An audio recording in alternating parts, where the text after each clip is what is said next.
This week we got started on the office as we're finishing up the bathhouse, still battling Caney Fork and more delays with the water. Let's jump into it. So one of the tasks that definitely underestimated is just the amount of brush clearing, clearing dead trees, clearing branches, just essentially, clearing things out to be able to get RVs in and out of here. There were also a lot of dead trees. I'd say like 15-ish or so trees we've cut down so far. We still have a couple more that we just haven't gotten to. And then there's probably, I don't know, a handful or so more that we just need to clear out in order to, make the roads a little bit more navigable, and just more room for RVs to get in and out of here, make things a little easier for people. So that's still going on. So just cutting those down, chopping them up and hauling them over. We're gonna get a log splitter and split them and then turn it into firewood and we can sell it, but a lot of work. So anyways, that was definitely something underestimated, just how much clearing actually had to be done out here. Well, now that we're all a little more comfortable with each other, let's talk dirty. This right back here behind me is kind of the heart of the sewer system. This is the low point. Everything collects, drains into this tank, and then gets pumped out. We're on city sewer, so that is a huge plus. This just got installed this week. Now I just need the electrician to come out, wire it up, but first we got to trench, run the conduit. Hoping that'll get done next week so we can test it. I don't know if you can see this black pipe on the ground there. That's the outlet pipe that goes into a high pressure line. There's an easement back there with a high pressure sewer line in there. And so that ties into that. And so hopefully the valve where that connects, everything works. One of those things you don't know till you try. So waiting to get power on, waiting to run the power over here, get the power on, and then we can test that out and hopefully don't have any issues and everything's hunky-dory with the sewer.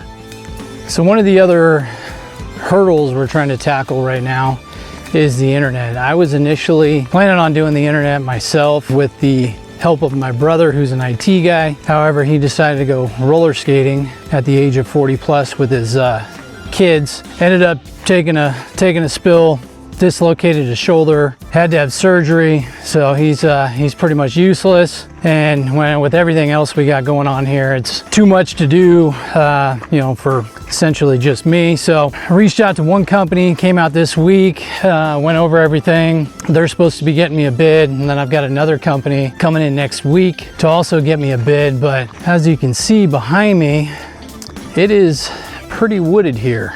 So anyways, not something that I want to tackle, not to mention if we have any issues with it and I'm not here and trying to call someone and explain to them how I did it and the thought behind it and everything for them to try and troubleshoot and fix the problem. I'd rather just hire someone, and then if there's an issue, just call them out and they'll know what to do or what to look for. So anyways, we'll see how that goes.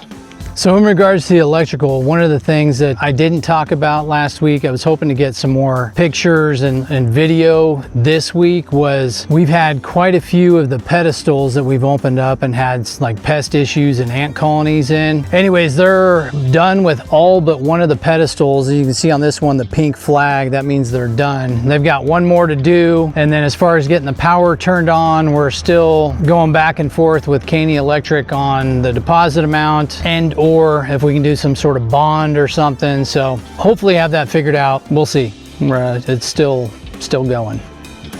So one of the major delays we've been having, with this whole project so far has to do with the water system. So being abandoned for 15-ish years, water being off, it does get freezing here, is obviously potential leaks. We know we do have leaks. We turn the water on and we're losing like 10-15 gallons a minute. I was trying to get a leak detection company out here, pressurize the system, hopefully find some leaks. Hopefully they're minimal and minor. We've been blown off like 2 weeks in a row now.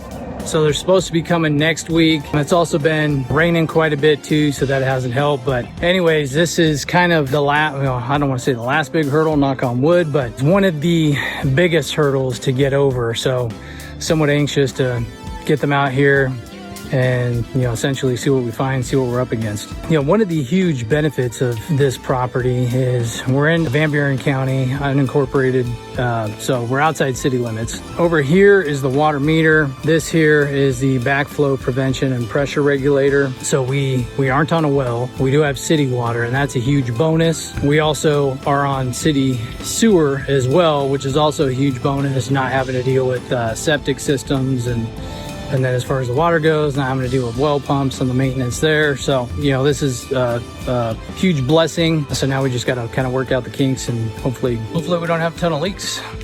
As far as the outside to the office goes, they've already pressure washed. So we're just staining the outside and doing some repairs and stuff on the deck and railing, as I mentioned in the first video. But right back here, this concrete pad is where we're gonna put a ice freezer so we can sell ice, and then just stain it up, cleaning up the outside, and that's pretty much it for the outside of this.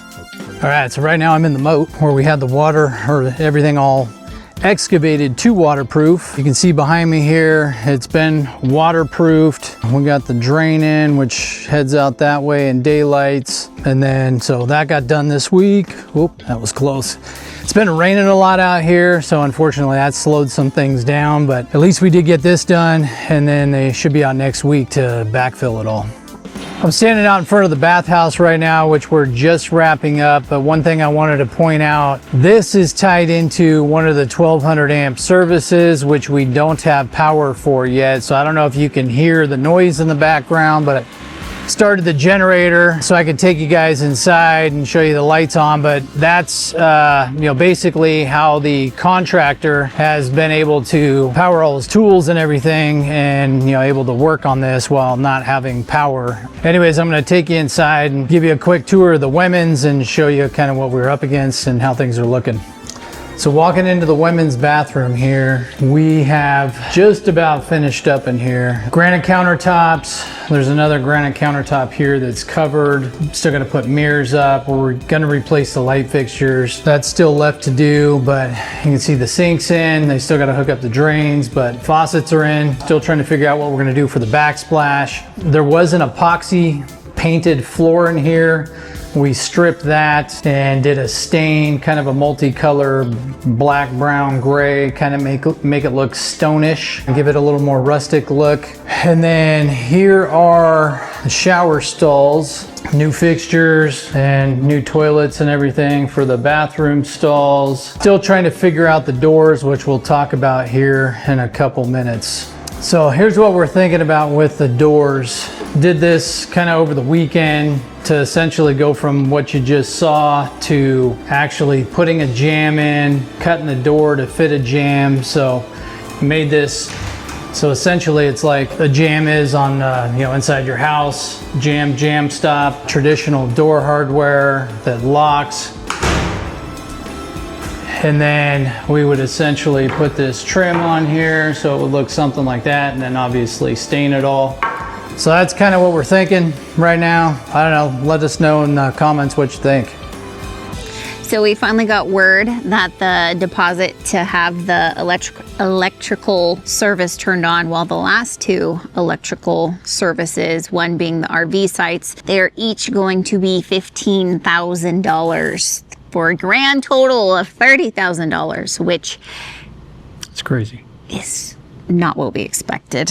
In our due diligence, we called all of the municipalities and checked on due diligence, deposits, fees, connection fees, all of that. And so this was not on our radar, so it's a big blow. The electrical company is willing to accept a letter of credit from our bank that basically states if we default on any of our bills, that they'll make sure it gets covered. And of course, our bank refuses to do that. They don't do that, which that adds on. To do a bunch of underwriting and stuff, which we don't have a lot of time. So yeah, that would be a lengthy process, but that just adds to the list of many frustrations with our bank. That could be a whole separate video. But anywho, we finally got the dollar amount, so we're working on that, seeing what our other options are so we don't have to shell out $30,000. And then we got our logo and our branding package delivered to us. So now we can start working on ordering some merch, finalizing the website. Hopefully we'll be able to order like our monument sign soon. So now it's like we can get a whole bunch of things here on site. Our main focus for marketing has been social media. YouTube was never the plan, but here we are. So Instagram and Facebook have been our main focus. And so I actually hired a VA to help me stay on top of that, because that actually takes quite a bit of time to manage, to respond to people, to put it out there. So pretty excited to have someone organize me and hold me accountable. So now that we have the branding package, our website guy can finish up our website. Right now we just have a splash page you can drop your email into for email updates. We will get that finished up and have all of the amenities, pictures, everything about the RV park loaded up in there, events, everything we have to offer. So that should be hopefully wrapping up here in the next week or two. So that's kind of everything that's happened this week. We got a lot of stuff coming up next week. There are some big hurdles. So anyways, stick around, stay tuned for the next video. Thanks for following, and time to get back to work.